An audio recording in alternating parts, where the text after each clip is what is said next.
Rajasthan, Telangana, Maharashtra, Punjab, Sikkim, Meghalaya, Assam, Jharkhand, and Chhattisgarh have new governors. These are appointed by the President, who acts on the aid and advice of the Prime Minister and the Union Council of Ministers. So the governor is appointed and removed by the central government. Well, here's the checklist for one to qualify as the governor.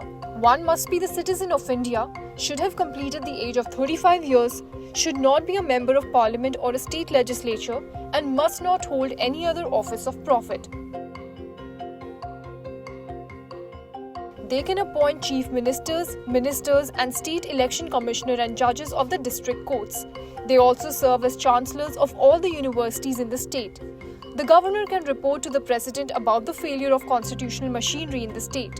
The governor can also reserve or refuse to sign a bill that has been passed by the assembly. But you would notice that the state of Delhi has a lieutenant governor or an LG. So how is a LG different from a governor? A lieutenant governor also has the same powers.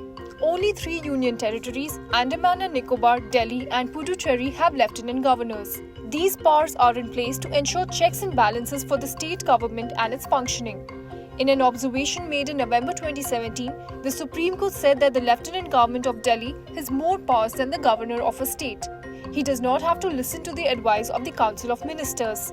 In the case of Delhi, since portfolios like land, police and public order fall under the domain of the centre, of which the Lieutenant Governor is a representative, he holds more powers than a governor. For more informative videos like this, keep watching India Today News Mo.